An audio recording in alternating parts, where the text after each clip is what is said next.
Mengelola kendali antara pasrah dan upaya. Ketika kita tidak bisa mengubah situasi, kita dipanggil untuk mengubah cara kita meresponnya.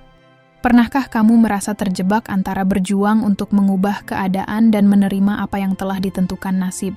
Banyak dari kita salah kaprah, berpikir bahwa mengerti dikotomi kendali berarti pasrah pada nasib. Namun, sebenarnya ada cara yang lebih bijaksana untuk melihat ini. 1. Mengerti dikotomi kendali. Dikotomi kendali adalah konsep yang penting dalam filosofi dan psikologi, membantu kita memahami batasan yang kita miliki dalam hidup. Pada dasarnya, dikotomi ini membedakan antara aspek-aspek yang dapat kita pengaruhi dan hal-hal yang di luar kendali kita. Dengan memahami perbedaan ini, kita dapat mengalihkan fokus dan energi kita pada hal-hal yang benar-benar bisa kita ubah. Menghadapi berbagai tantangan dan stres, seringkali kita terjebak dalam pikiran tentang situasi yang tidak dapat kita ubah, cuaca, tindakan orang lain, atau bahkan masa lalu kita. Ketika kita menghabiskan waktu dan energi untuk memikirkan hal-hal ini, kita cenderung merasa frustrasi dan putus asa. Sebaliknya, dengan berfokus pada apa yang bisa kita kendalikan, seperti sikap kita, respons kita, dan pilihan yang kita buat, kita bisa menciptakan perubahan yang lebih positif dalam hidup kita. Dengan mengenali batasan pengetahuan dan kemampuan kita dapat lebih bijaksana dalam mengambil keputusan. Ini adalah langkah pertama untuk mencapai ketenangan dan kebahagiaan. Ketika kita mulai menerapkan prinsip dikotomi kendali dalam kehidupan sehari-hari, kita belajar untuk lebih menerima situasi yang tidak dapat diubah dan fokus pada pengembangan diri. Ini membantu kita mengurangi kecemasan dan meningkatkan kesejahteraan mental. Pada akhirnya, pemahaman ini tidak hanya membebaskan kita dari beban emosional, tetapi juga memampukan kita untuk hidup lebih penuh dan berdaya. 2. Trikotomi kendali dari William Irvine. William Irvine memperkenalkan konsep trikotomi kendali yang memperluas pemahaman kita tentang kendali dengan menambahkan kategori ketiga, sebagian di bawah kendali kita. Ini menawarkan nuansa yang lebih dalam cara kita mengelola harapan dan usaha kita. Misalnya, dalam konteks studi, karir, atau bisnis, kita memiliki kemampuan untuk mempengaruhi hasil melalui usaha dan dedikasi, tetapi banyak faktor lain, seperti situasi pasar, keputusan orang lain, atau kondisi ekonomi, yang tetap di luar kendali kita. Dalam kerangka ini, fokus utama kita seharusnya adalah menetapkan tujuan internal yang realistis dan dapat dicapai. Ini meliputi pengembangan keterampilan, penguasaan materi, atau peningkatan kinerja. Dengan menempatkan perhatian pada usaha yang dapat kita kendalikan, kita dapat menciptakan dasar yang kuat untuk mencapai tujuan kita, meskipun hasil akhirnya mungkin tidak selalu sesuai harapan. Prinsip stoicisme mengajarkan bahwa kebahagiaan sejati berasal dari proses usaha dan bagaimana kita merespons terhadap situasi, bukan sekadar hasil yang kita capai. Dengan memahami bahwa hasil bisa dipengaruhi oleh banyak faktor, kita belajar untuk menerima segala kemungkinan. Ini memberi kita kebebasan emosional. Ketika kita tidak terikat pada hasil akhir, kita bisa menikmati perjalanan menuju tujuan kita tanpa beban yang berlebihan. Mengadopsi pandangan ini memungkinkan kita untuk lebih resilient dalam menghadapi tantangan. Kita menjadi lebih fleksibel dalam menyesuaikan strategi dan tetap optimis meskipun hasil yang dicapai mungkin tidak sesuai ekspektasi.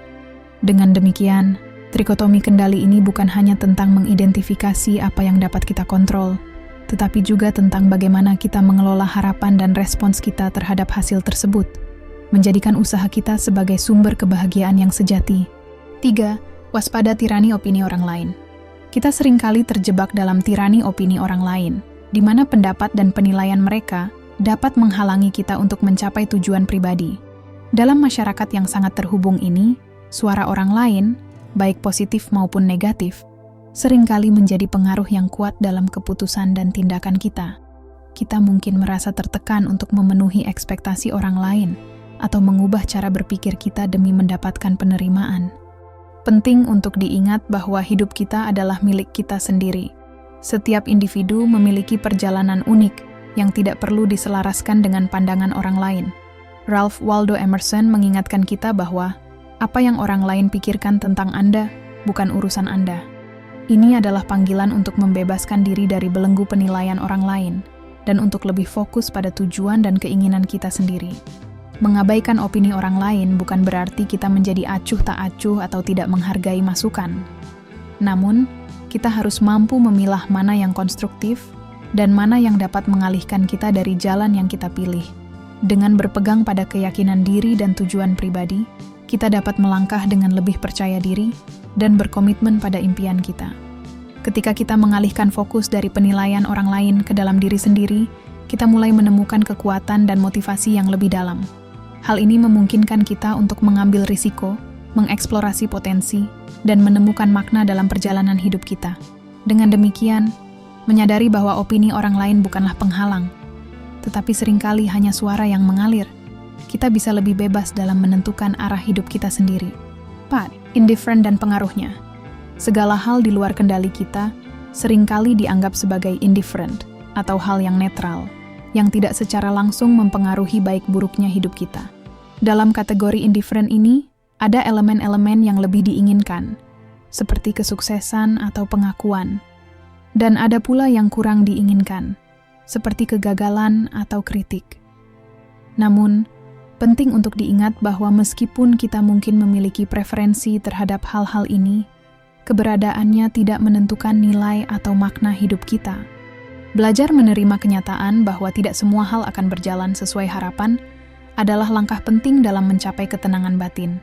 Ini mengajarkan kita untuk tidak terjebak dalam kekecewaan ketika hasil tidak memenuhi ekspektasi kita. Apa yang terjadi di luar kendali kita, seperti keputusan orang lain, kondisi ekonomi, atau bahkan peristiwa tak terduga, tidak boleh mengubah pandangan kita tentang diri sendiri atau tujuan kita. Seperti pepatah yang mengatakan, kita tidak bisa mengubah arah angin, tetapi kita bisa mengatur layar kita. Ini menggambarkan betapa pentingnya sikap proaktif dalam menghadapi tantangan. Meskipun kita tidak bisa mengendalikan angin, kita bisa memilih bagaimana bereaksi terhadapnya. Dengan mengatur layar kita dapat menavigasi kehidupan dengan lebih baik, terlepas dari kondisi yang ada. Dengan demikian, fokus pada hal-hal yang dapat kita kendalikan, seperti sikap, tindakan, dan usaha kita, adalah kunci untuk menciptakan makna dan kepuasan dalam hidup. Menerima hal-hal yang indifferent bukan sebagai penghalang, tetapi sebagai bagian dari perjalanan, memungkinkan kita untuk melangkah maju dengan keyakinan dan tujuan yang lebih jelas. Ini adalah cara untuk menemukan kebahagiaan sejati yang tidak tergantung pada faktor eksternal, tetapi pada kemampuan kita untuk beradaptasi dan tumbuh di dalam keadaan apapun. 5. Belajar untuk tidak mengingini hal-hal di luar kendali. Akhirnya, penting untuk belajar tidak menginginkan hal-hal di luar kendali kita. Proses ini bukanlah tentang menyerah atau pasrah, melainkan tentang menemukan ketenangan dalam penerimaan. Ketika kita memahami bahwa ada hal-hal yang tidak dapat kita ubah, seperti tindakan orang lain, keadaan eksternal, atau bahkan masa lalu, kita mulai melepaskan harapan yang bisa menjadi sumber frustrasi dan kekecewaan. Melepaskan keinginan akan hal-hal yang tidak bisa kita kontrol membuka ruang bagi kita untuk lebih menghargai dan menikmati aspek-aspek kehidupan yang dapat kita pengaruhi. Dengan fokus pada hal-hal yang ada dalam jangkauan kita dapat mengalihkan energi dan perhatian kita pada tujuan, hubungan, dan pengalaman yang lebih berarti. Ini memberi kita kesempatan untuk berkembang dan menemukan kebahagiaan dalam setiap langkah yang kita ambil. Dengan belajar untuk menerima kenyataan dan tidak terjebak dalam harapan yang tidak realistis, kita menciptakan kondisi mental yang lebih sehat. Ketika kita tidak terfokus pada hal-hal yang tidak dapat kita ubah, kita dapat lebih menikmati momen sekarang, menemukan keindahan dalam pengalaman sehari-hari, dan belajar untuk menghargai apa yang kita miliki.